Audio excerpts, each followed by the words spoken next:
In the Western world, a common approach to convincing someone to join your religion consists of telling stories and making arguments.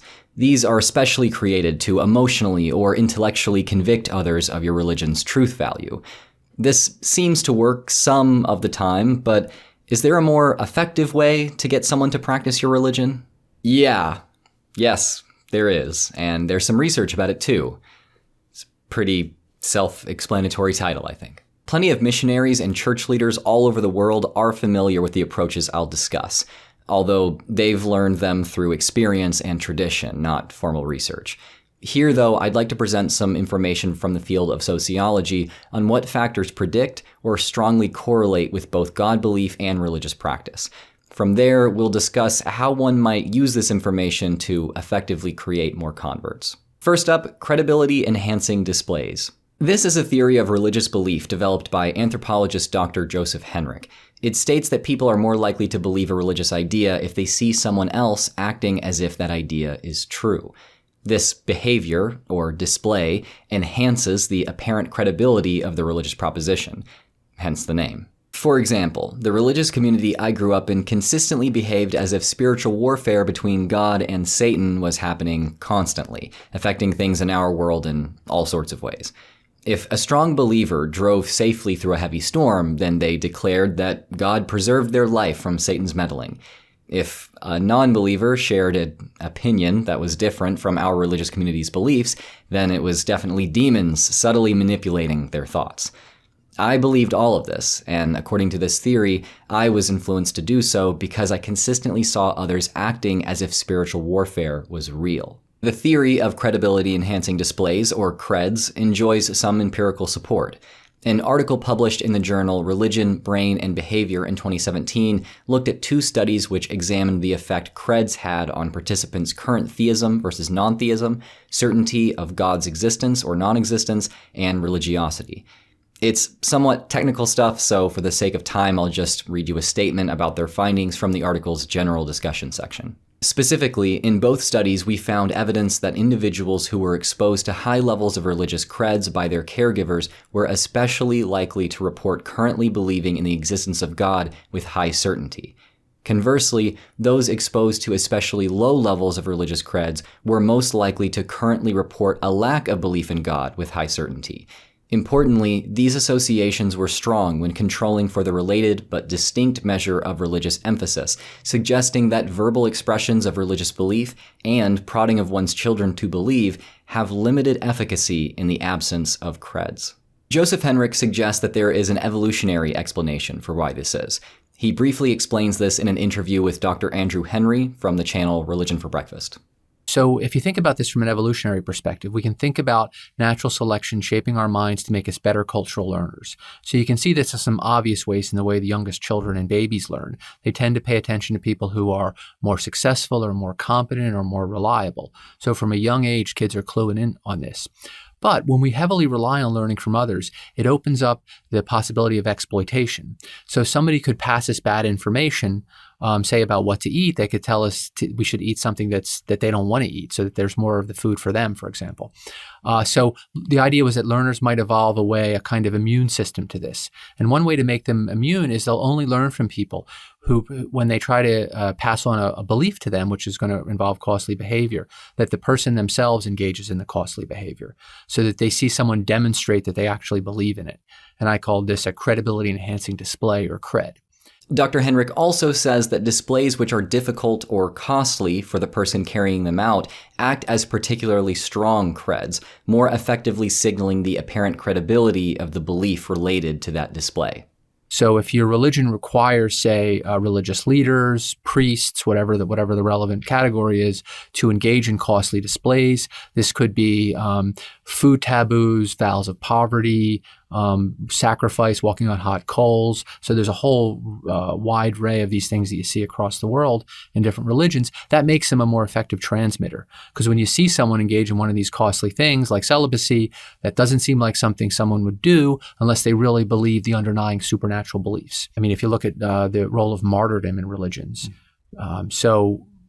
Jesus or the early Christian martyrs martyr themselves and they're willing to die for their beliefs, that's persuasive to a learner that this person really believed in heaven or whatever they were So preaching. martyrdom essentially being the ultimate Yeah, it's the credibility ultimate enhancing cred. display. It's Yeah, the the ultimate ultimate cred. Interesting. Now, what does all of this suggest about how to effectively convince someone to believe in a god or participate in a particular religion?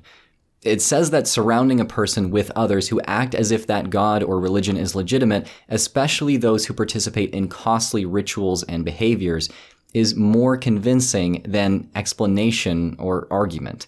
In short, actions speak louder than words when it comes to belief formation. We most often adopt religious and many other beliefs because of social influence, not through some deliberate rational process. Showing a person what you believe is more impactful than explaining why one should believe it. War, trauma, and hardship. People who continuously face existential threats are more religious on average. Another piece of work from Dr. Joseph Henrich and colleagues titled simply "War Increases Religiosity" suggests this. The article covers the team's examination of religious communities in the war-affected countries of Tajikistan, Uganda, and Sierra Leone. They found that those who suffered trauma as a result of war, those who suffered debilitating injuries, had members of their household killed, had children abducted and turned into child soldiers, were much more likely to continuously participate in religious activities even years into the future. This result was observed across all three countries and in both Christian and Muslim communities. On a global scale, poverty also predicts religiosity. The poorest countries in the world are some of the most religious, while the most prosperous countries in the world are some of the least religious. In their book, Sacred and Secular: Religion and Politics Worldwide, political scientists Pippa Norris and Ronald Inglehart develop a theory of existential security as it relates to religious belief and practice. They suggest that religion is a tool with which people cope with existential threats, which is why trauma and poverty seem to motivate religious behavior.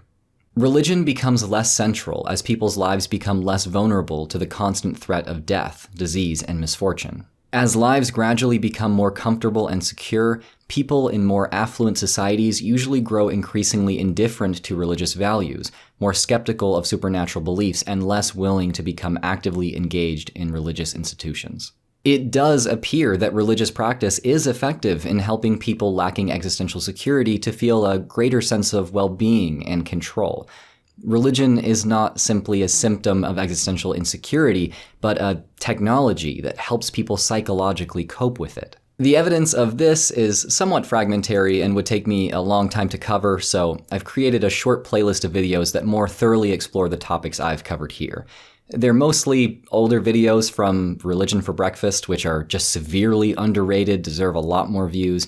My inspiration for this video came from those videos, so check those out and show him some love in the comments while you're over there. So, it appears that an effective way to encourage religiosity, of which God belief may be a part, would be to place a person in a context where they experience existential threats like war and poverty.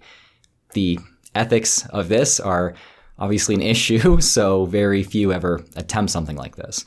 However, some who work to spread their faith do specifically target impoverished people, realizing that those people are much easier to reach with their message than existentially secure people. This is a long-standing practice of missions work. Find a place where people are impoverished, oppressed, or otherwise existentially threatened, and preach your message to them. God has put them in that circumstance to soften their hearts, some might say.